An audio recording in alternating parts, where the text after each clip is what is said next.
Welcome to timelines of history. The great pyramids of Egypt ایک ایسے وقت میں تعمیر کیا گیا جب مصر دنیا کی سب سے امیر اور طاقتور ترین تہذیبوں میں سے ایک تھا۔ پیرامڈ کو خاص طور پر غزہ کے عظیم ترین اہراموں میں سے ایک مانا جاتا ہے۔ تاریخ میں انسان کے بنائے ہوئے سب سے شاندار ڈھانچے ہیں۔ ان کا بڑا پیمانہ اس منفرد کردار کی عکاسی کرتا ہے جو فرعون یا بادشاہ نے قدیم مصری معاشرے میں ادا کیا۔ پرانی سلطنت میں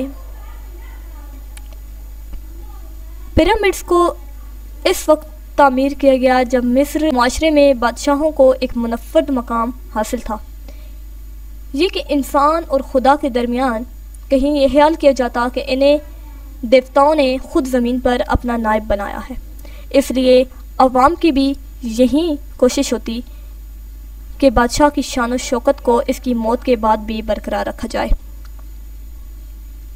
قدیم مصریوں کا خیال تھا کہ جب بادشاہ یا فرعون کی موت ہوتی تو اس کی روح کا ایک حصہ، جسے جسم میں واہ کہا جاتا ہے، پرواز کر جاتا ہے اور روح کا دوسرا حصہ جسم کے اندر رہتا ہے۔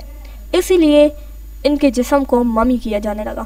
لاش کو ممی کرنے کا آغاز یہیں سے شروع ہوا اور بادشاہ کو ممی کر دیا جاتا ایک بہت ہی قیمتی سونے کے صندوق کے ساتھ، اور بادشاہ کو جو کچھ بھی درکار ہوتا تھا اسے اس کے ساتھ دفن کیا جاتا، کھانا پینا، سونے کے برتن اور دیگر اشیاء، یہاں تک کہ کئی نوکروں کو بھی اور ملازمین کو بھی ساتھ ہی دفنایا جاتا تاکہ وقت ضرورت وہ بادشاہ کے فرعون کے کام آ سکے۔ مصر کے تمام پیرامڈز میں سب سے عظیم اور بڑا پیرامڈ غزہ کا عظیم اہرام ہے۔ عظیم اہرام میں سے اہرام غزہ کا عظیم اہرام سے زیادہ کیلیبر تو نہیں ہے جو دریائے نیل کے مغربی کنارے پر موجود ہے۔ یہ سب سے قدیم اور سب سے بڑا پیرامڈ ہے جسے عظیم پیرامڈ، دی گریٹ پیرامڈ کے نام سے جانا جاتا ہے۔ قدیم دنیا کے مشہور 7 عجائبات میں سے ایک بہت بڑا عجوبہ مانا جاتا ہے۔ اگرچہ تاریخ کے کچھ مشہور نسخوں میں کہا گیا کہ پیرامڈ غلاموں یا غیر ملکیوں نے جبری مشقت پر تعمیر کیے، لیکن علاقے سے کھدائی کی گئی اور پتہ چلا کہ مزدور غالباً مقامی مصری زرعی مزدور تھے جنہوں نے پیرامڈ کو بنایا۔ اس سال جب دریائے نیل نے اس کے پاس کی زمین کا بیشتر حصہ سیلاب میں لے گیا تھا۔ قدیم و جدید دونوں زمانوں میں ان بڑے اہراموں کی اگر بات کی جائے تو آج ان اہرام، یہ جو پیرامڈز ہیں، یہ ایسے نہیں رہے۔